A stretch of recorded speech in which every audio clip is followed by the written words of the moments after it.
Derrière les murs de l'entreprise MTech, les 75 salariés s'activent en ce moment. Fin décembre, la société luçonnaise a décroché son premier contrat avec le Vietnam. En jeu, la réalisation de 6 immenses serres, dont la plus grande mesure 50 mètres de diamètre pour une hauteur de 21 mètres. Un très beau marché pour cette entreprise qui a frôlé la correctionnelle il y a un peu plus d'1 an et qui depuis multiplie les chantiers de prestige. On avait déjà fait une bonne année 2016 et elle s'est terminée sur le plan commercial en apothéose avec la signature de ce gros marché là, dont vous voyez certains éléments autour de nous,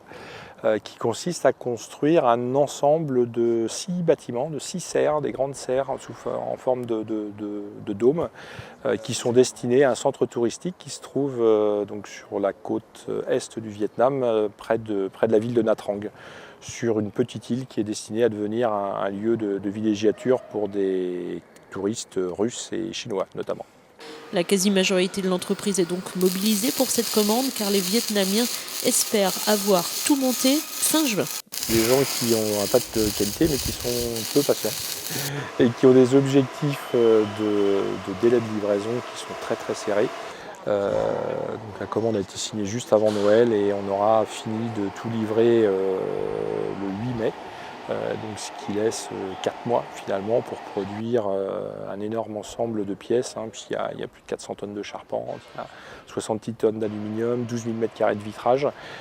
et tout ça a été étudié, commandé, fabriqué et expédié, va l'être en tout cas en un peu plus de 4 mois. Les premiers containers partent actuellement de Luçon, direction Le Havre, où ils seront ensuite acheminés vers Ho Chi Minh par bateau en 28 jours. Et le chargement d'un container est également un vrai challenge. C'est 59 challenges en réalité, puisque c'est à peu près c'est 59 containers, ça c'est l'estimation qu'on a aujourd'hui, donc qui vont partir en 4 expéditions tous les 15 jours. Donc le premier bateau part le 28 mars avec les 8 premiers containers. Et après, toutes les 2 semaines, donc sur 6 semaines à suivre, on va expédier jusqu'à 22 ou 25 containers sur un seul et même bateau, avec des pièces qui sont grandes, vous voyez, qui sont pas faciles à manipuler, avec des contraintes de chargement liées au poids, et le tout devant se faire dans un temps limité, puisque entre le moment où le container arrive sur le site et le moment où il part, on a le droit à 3 heures. Au-delà, il y a des pénalités, donc on essaie de faire en sorte qu'en 3 heures, on ait chargé notre container. Une très belle réussite donc pour l'entreprise luçonnaise sauvée, on s'en souvient, en octobre 2015, grâce à la mobilisation d'entrepreneurs vendéens qui, en moins d'une journée, sous l'impulsion du maire de Luçon, avaient levé les 400 000 € de trésorerie nécessaires à MTech pour poursuivre son activité. Cette opération de solidarité économique vient d'ailleurs d'être récompensée par les trophées de caractère, un trophée national qui valorise les initiatives solidaires dans le monde du travail. Et si c'est la ville de Luçon qui a été récompensée par ce trophée, le maire a souhaité y associer Franck Champin en lui remettant la médaille de la ville. Il me semblait un petit peu normal que d'une manière ou d'une autre, sur cet éclat qui rejaillissait sur le seul maire de Luçon, de manière un petit peu exacerbée, on va dire, je voulais lui rendre un petit peu l'appareil en lui montrant que c'était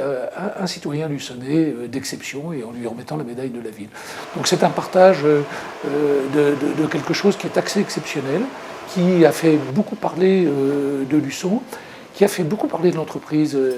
MTech, et ça j'en suis très heureux. Et en plus, j'allais dire la cerise sur le gâteau, c'est qu'aujourd'hui MTech est une entreprise qui est en croissance, qui signe des beaux emplois et qui montre que la générosité quelquefois ça aboutit à des choses très positives, et ça c'est une très belle leçon.